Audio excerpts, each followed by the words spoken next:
Many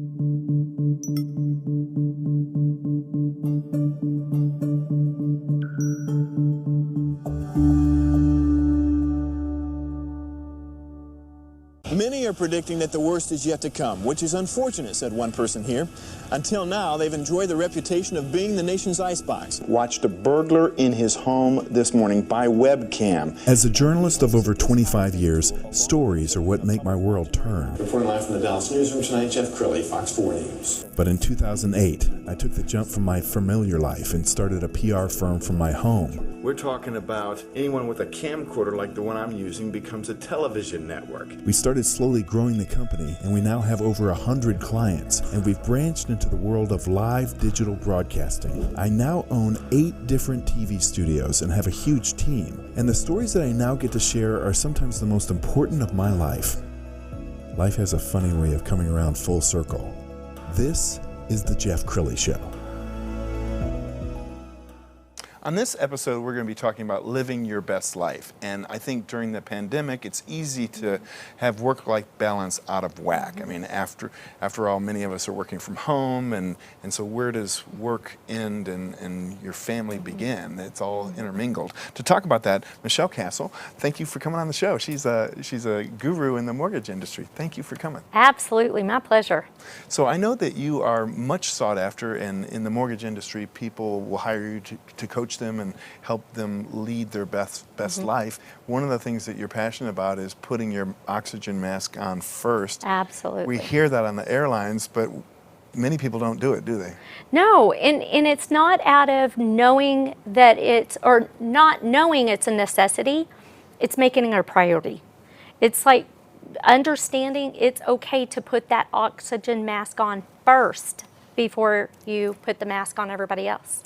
And especially with working women, working moms at home, you're trying to get work done, and then your child walks in the room, and you're also the school teacher and the therapist. I mean, it's just overwhelming, isn't it? It's too much. It is really a lot to ask of one person. Absolutely. So what do you advise your clients to do? You know, number one, take a deep breath. Number two, accept that you can't do it perfectly. You're asked to do all of these jobs you may not be trained to do, and it's okay to not do them perfectly. And I think number three, the toughest for all of us is comparing ourselves to others and thinking that we're not meeting the mark. And then you have those guilt feelings, and it just becomes a cycle. Well, your social media feed is incredible. I found a video that you made a few months ago, and I want to share that with the audience now. So for me, in 2020, it's all about connections. And the first place that I have been working my calendar and structuring my calendar to connect with is myself.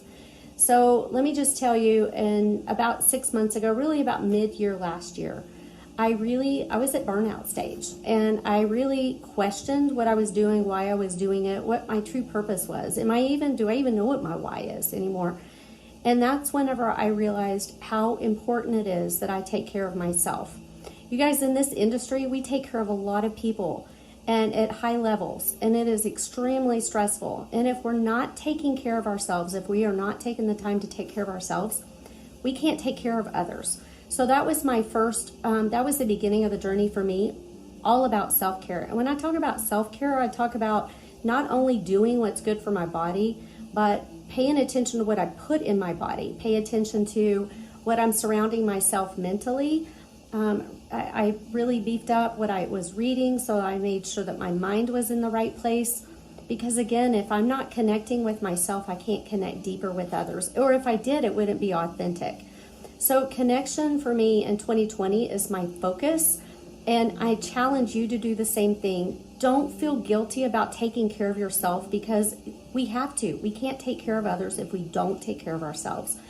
And I challenge you to challenge others around you to start that journey too. It means something different for everybody. For me, it means my weekends need to stay free so I can be out in nature and I can be around my family.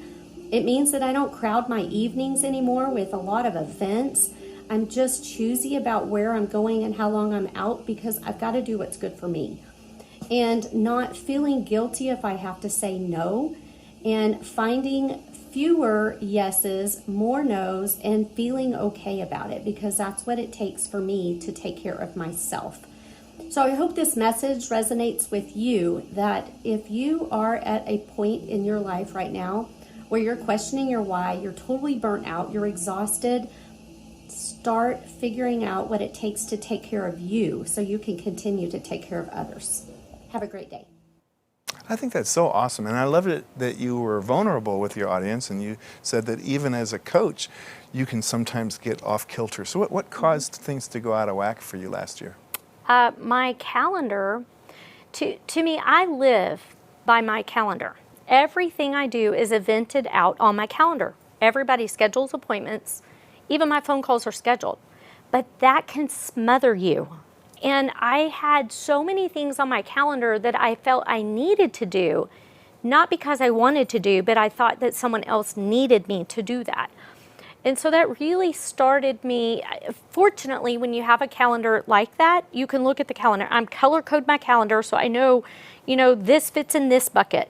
This fits in this bucket. So I can look at it and see, for me, yellow is personal time. I looked at my calendar and there wasn't any yellow. Wow. It was all green, which was prospecting time. So I look at that calendar and I said yes to so many people that I had smothered and said no to myself. And so that was really that was my visual for me to see, yes, okay, that validates how I'm feeling and what can I do about it? Wow. And that was the big shift for me. Well, I think that must be why your clients love you, because you're not this person in an ivory tower who, you're living it. You're in the trenches. I'm living it. That's right. That's awesome. What makes a good client for you? What do you look for? So what I'm looking for in a client is that top producer that really, what I find happens is sometimes success happens unplanned. They didn't chart out to be successful. They just got it. And it's in any business. All of a sudden you get to this point where there's not enough of you to go around, and you look at your life and go, I'm not sure how I got here. This is pretty cool, but who am I anymore?